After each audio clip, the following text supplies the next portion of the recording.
here with JC Landscaping. I wanted to talk to everybody about the fall season, and I know a lot of you guys are just starting your business for lawn care this year, maybe even last year, and I know here in Michigan I got caught in a situation where we didn't get a whole lot of snow. So trying to figure out what to do to get myself ready for the fall and the winter months where there's not any income or very little income available in our industry. So going into the fall season, you need to start thinking ahead of the game at least a month to 2 months in advance in this industry as a whole. So what I mean about that is, you know that fall season's coming in September, October. Leaves are going to be starting to fall. People are starting to get their yards in order.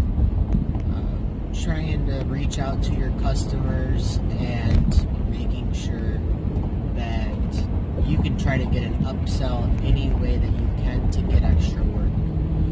So come fall season, really the jobs that you're looking for, at least in my state, you're looking for those leaf cleanups, bed maintenance. You want to start trying to pitch lawn prepping, where you're overseeding, you're aerating, dethatching, maybe even pressure washing properties. People want their houses clean before the winter come up. Trimming shrubs, trees, any kind of yard prep, which removing any dead plants, cleaning weeds from flower beds, garden beds, cleaning up people's garden beds, removing the old plants that are starting to die off. Sprinkler winterizations. That's not actually something that I personally offer just yet, because you do have to have quite a large compressor for that, and it has to be portable. So, let's see, fertilizer and weed prevention, at least in my state, for any type of weed preventative, you have to have a license to be able to apply that. There's more details that are required in certain states or counties, where you have to have experience with the company. So I believe that with the weed preventatives, you have to be with a company for about 2 years, and then they have to basically sponsor you to say that you've been with them for X amount of time and sign off that you know what you're doing. You may have to take classes in certain areas as well to learn about the different type of weed preventatives that you can put down, to make sure that you're not overspraying in certain areas, near water, that kind of thing, to make sure that you're not getting any type of runoff into big bodies of water, making sure that you're not putting down too much where it's hazardous for people around the area, and that sort of thing. Now, another thing for fall, a lot of people like to get plants installed during the fall season. You get that morning dew in the morning. It's less maintenance on watering.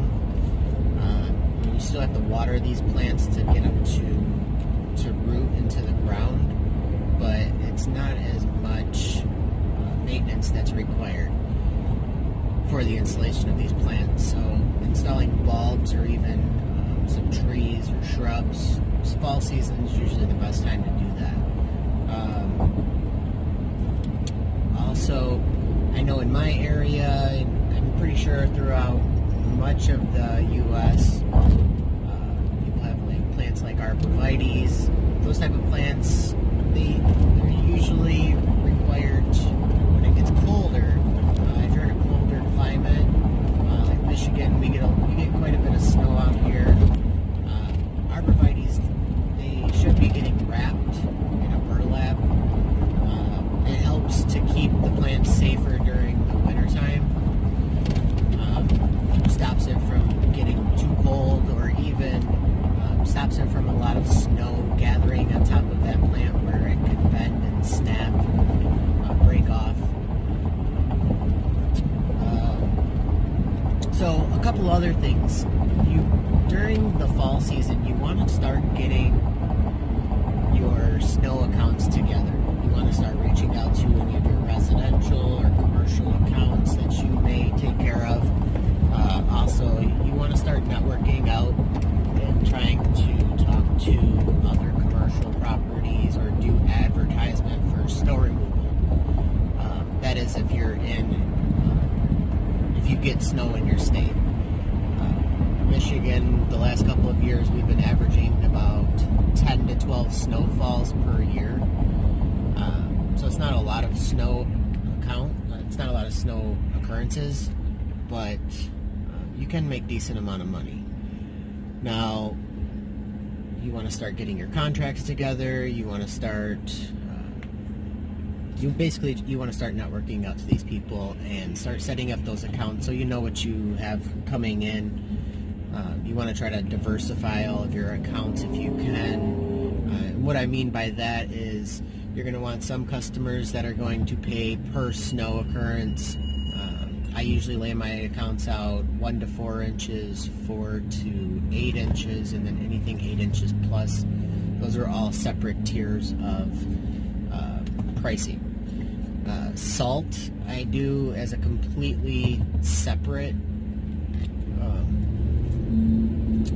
Basically, it's residential accounts are usually about $20 to $25 per application. If it's an ice storm and you have a lot of ice underneath the snow, that may require a double application, so it would be double the price. Salt prices have been increasing more and more every year, so you want to make sure before you start setting up those pricings for salt applications, you want to reach out to wherever you're planning on getting your salt from, whether it's bagged salt or it's bulk salt. You want to make sure that you're pricing these properties out according to the salt prices, and also you want to make sure that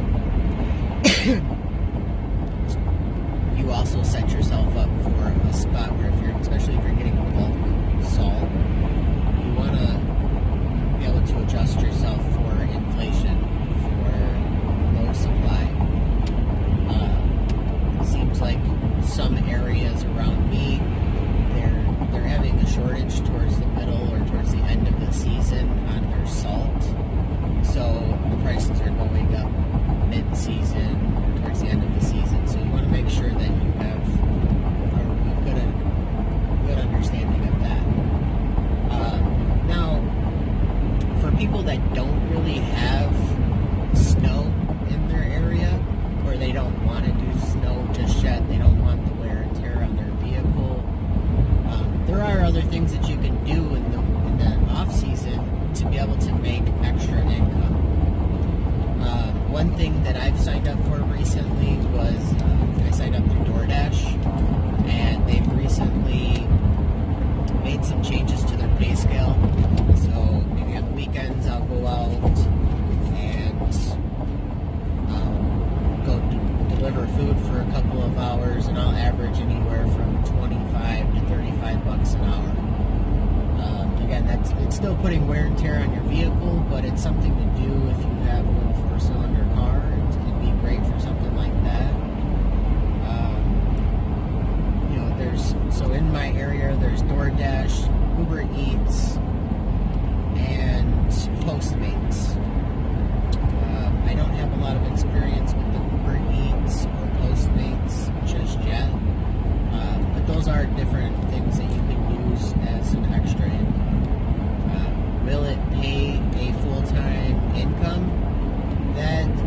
depends on your area and how many people you have delivering. And oh, I forgot, there's also one more called Grubhub. Grubhub, I signed up through Grubhub, and they only take on a certain amount of delivery people in the area. So if your area is maxed out with delivery drivers, they won't accept any more applications.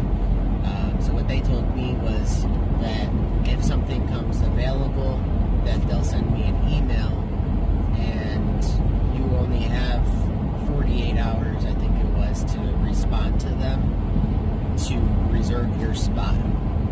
So if you miss that window, then you have to wait until the next window opens up. There's also, in my area, we have other food delivery where it's more groceries related, like Instacart, which is through Meyer, where you can go and you can shop for somebody and you get a set amount per delivery to go shop for somebody, and then you may even have to deliver it to their house. Or some people may even just, you go shopping for them and then they'll meet you outside of the store and you load it into their vehicle. You can, since most of you guys will already have a truck or a trailer, you can go scrapping. I mean, it's not the cleanest thing to do, but it will get you some extra cash. You go drive around your neighborhood on trash day or the night before, pick up some washers, dryers, anything metal, take it to the scrap yard. Depending on what you get, scrap prices, they change every day. Steel's cheap, but usually steel's heavier, so steel's about 6 cents a pound in my area. But when you start getting into the aluminum and the copper and stuff like that, you're going to get higher pricing. So it's all based off of what you find and how you break it down. You can also go on Craigslist, post an ad. Since you have a truck or a trailer, you can promote that you'll do furniture deliveries. You can even put in there that these people have to load it and find somebody else to unload it for a set price. Or even just hauling materials. There's an app or website called UShip, where you can go on there and you can bid on some would be local, some are across state lines, where you can bid on transporting different materials, and if you get the bid, then you get X amount of money based off of whatever bids you put in. Now, some people that I've talked to that are in this industry during the off season, they don't even worry about all of that. Some of them have previous experience in carpentry or any type of remodeling, in-home installs, which would be nice during the cold season. Then you're not worried about being stuck out in the weather. Any kind of handyman, if you can get the experience in that, it's definitely great, because you can always self-promote. If you don't learn how to do tile, you can go and do a small tile job and make profit. In 3 days, you can make $1,200, $2,000 profit. Now, another big money thing that other people in my area and across states that they do is holiday decorations. You've got Thanksgiving. People like to put up decorations for Thanksgiving, and Christmas is another huge one. Everybody puts up Christmas lights, and those are big dollar installs. The people that are willing to spend the money on doing Christmas lights, you're making, I think it's anywhere from $1 to $4 per strand. So if they've got a huge house, you can make quite a bit of money, and they're going to pay you to install it and then remove it. So you're getting paid twice. A lot of companies do leasing for the lights, where you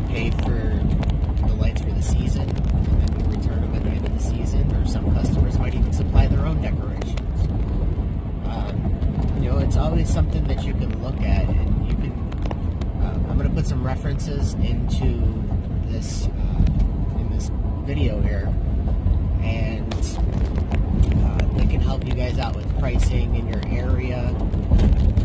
I'll also put a link into my Postmates, Uber Eats, and DoorDash account, so that way once you guys hit a certain amount of deliveries, you'll actually get a bonus, and it'll also help me out to get a bonus as well.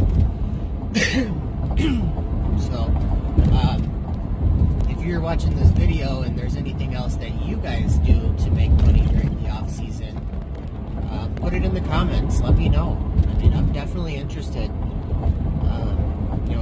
Any way that I can make some extra cash. I've got children at home. My wife stays at home as well, so I'm out working during the spring, summer season, 80 hours a week. So I'm always looking for something. I gotta support them somehow. So drop a comment. Let me know what you guys do, and then I appreciate anybody that's watching this video. And you guys have a great day.